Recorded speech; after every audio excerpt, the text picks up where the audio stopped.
Haryana political junction में आपका स्वागत है। उचाना सीट एक बार फिर सुर्खियों में आ गई है।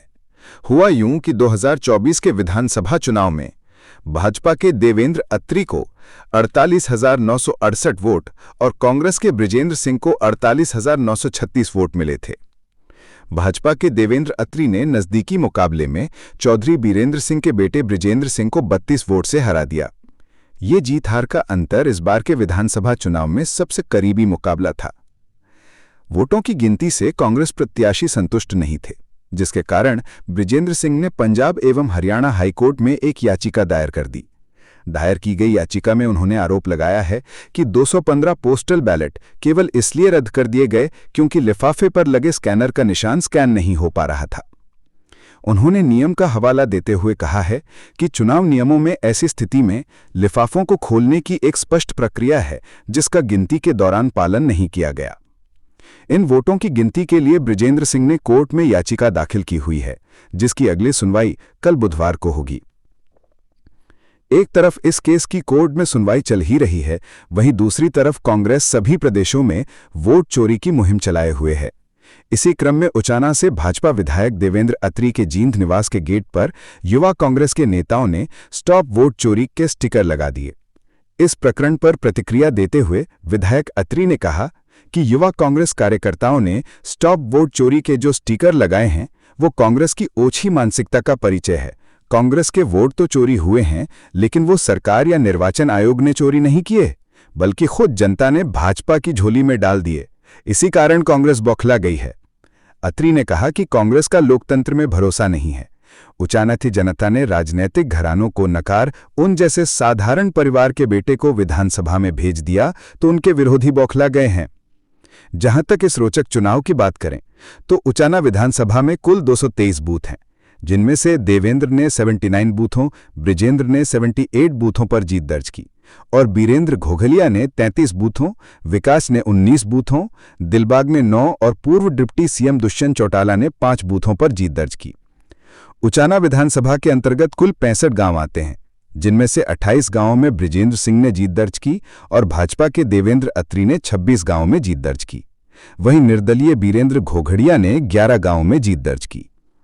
बृजेंद्र सिंह ने अपनी याचिका में कहा है कि यदि रद्द या अमान्य वोटों का अंतर जीत हार के अंतर से अधिक होता है तो रिटर्निंग अधिकारी को सीसीटीवी कैमरों की निगरानी में सभी रद्द वोटों का मौके पर ही पुनः सत्यापन करना होता है, लेकिन इस विधानसभा चुनाव में ऐसा नहीं किया गया।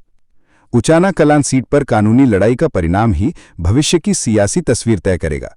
यदि अदालत बृजेंद्र सिंह के पक्ष में फैसला सुनाती है और पोस्टल बैलेट की पुनः गणना का आदेश देती है तो परिणाम पलटने की पूरी संभावना है। उचाना के 223 बूथों में कुल 1,66,221 वोट पोल हुई हैं। भाजपा को 48,968 यानी कि 29.45% वोट मिली। कांग्रेस को 48,936 यानी कि 29.44% वोट मिली।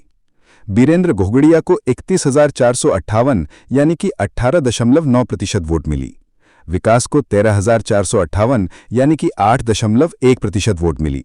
दुष्यंत चौटाला को 7,950 यानी कि 4.8% वोट मिली। उचाना में भाजपा के देवेंद्र को ईवीएम में 48,721 यानी कि 29.55% वोट और पोस्टल बैलेट में 247 वोट मिली। कांग्रेस के बृजेंद्र सिंह को ईवीएम में 48,300 यानी कि 29.3% वोट और पोस्टल बैलेट में 636 वोट मिली हैं। ईवीएम में कुल 1,64,844 वोट और पोस्टल बैलेट में कुल 1,377 वोट पोल हुई हैं। दरअसल उचाना में पोस्टल बैलेट से कुल 1,377 वोट पोल हुई, जिनमें से कांग्रेस के बृजेंद्र सिंह को 636 यानी कि 46.18% वोट और भाजपा के देवेंद्र को 247 यानी कि 18% वोट मिली, जबकि 215 यानी कि 15.6% वोट कैंसिल कर दी गईं। चुनाव आयोग का यह स्पष्ट नियम है कि अगर इन कैंसिल की गई वोटों की संख्या हार जीत से ज्यादा है तो इनकी वीडियोग्राफी करके गिनती होनी जरूरी है। फिलहाल चुनाव आयोग के परिणाम में भाजपा के देवेंद्र अत्री को 32 वोट से जीत मिली हुई। अगर पोस्टल बैलेट के वोटों के प्रतिशत का आंकलन किया जाए तो कांग्रेस के बृजेंद्र सिंह 25 से 30 वोटों से जीत सकते हैं, क्योंकि उन्हें 215 वोट में से करीब 60 वोट मिल सकती है। हालांकि ये मामला अभी कोर्ट के अधीन है, परंतु राजनीति में अनुमान लगाए जाते रहे हैं। इसीलिए राजनीति को संभावनाओं का खेल कहा जाता है। बृजेंद्र सिंह अगर चुनाव जीत जाते हैं तो राहुल गांधी इन्हें विधानसभा में नेता प्रतिपक्ष की जिम्मेदारी भी दे सकते हैं, ऐसे अनुमान लगाए जा रहे हैं। वोट चोरी से जुड़े मामले हरियाणा में लगातार उजागर हो रहे हैं। पिछले दिनों ईवीएम द्वारा वोटों की गलत गिनती का मामला लाखू बुआना में हुआ था, जो कि सुप्रीम कोर्ट से जीत कर आए थे। हिसार जिले में हांसी की सिविल कोर्ट ने खरबला के सरपंच पद के चुनाव को निरस्त कर दिया है। चुनाव में बोगस वोटिंग होने के आरोप लगे थे। करीब 2.5 साल पहले सरपंच पद के लिए हुए चुनाव में स्वाति देवी ने 200 वोटों से जीत हासिल की थी। दूसरे स्थान पर रहने वाली सुनीता देवी ने हांसी की कोर्ट में याचिका लगाई थी कि चुनाव के दौरान बोगस वोटिंग हुई थी। उन्होंने कहा था कि 3-4 वोट ऐसे पोल हुए थे जिनकी मृत्यु हो चुकी थी। 25 से 30 वोट ऐसे भी पोल हुए थे जो लोग गांव में थे ही नहीं। मामले में सुनीता देवी पक्ष की पैरवी करने वाले एडवोकेट चरण सिंह सैनी ने बताया कि हांसी सिविल कोर्ट ने फैसला सुनाते हुए सरपंच चुनाव को निरस्त करने के आदेश दिए हैं। वहीं सरपंच प्रतिनिधि हरिओम ने कहा कि इस फैसले के खिलाफ वे ऊपरी कोर्ट में अपील दायर करेंगे। बता दें कि सुप्रीम कोर्ट ने पानीपत के गांव बुआना लाखू में हुए सरपंच चुनाव के 6 बूथों के ईवीएम की दोबारा गणना करवाई और याचिकाकर्ता को विजयी घोषित करने का आदेश दिया था। अब उचाना में क्या चुनाव परिणाम बदल पाते हैं या नहीं, ये तो कोर्ट के फैसले के बाद ही पता चलेगा। वैसे भी इंदिरा गांधी कहा करती थी कि राजनीति में केवल नियत नहीं, ताकत और परिणाम भी मायने रखते हैं। अब बृजेंद्र सिंह को हरियाणा कांग्रेस में बड़ी ताकत राहुल गांधी तभी दे पाएंगे जब इनके फेवर में चुनाव परिणाम आता है। उचाना में क्या दोबारा वोटों की गिनती हुई तो आपको क्या लगता है, बृजेंद्र सिंह की जीत होगी या देवेंद्र अत्री ही विधायक बने रहेंगे? वोट चोरी के मुद्दे पर आपकी क्या राय है, हमें जरूर दीजिएगा। हरियाणा की राजनीति से जुड़े हर दांव पेच को समझने के लिए हमारे चैनल को सब्सक्राइब जरूर करें।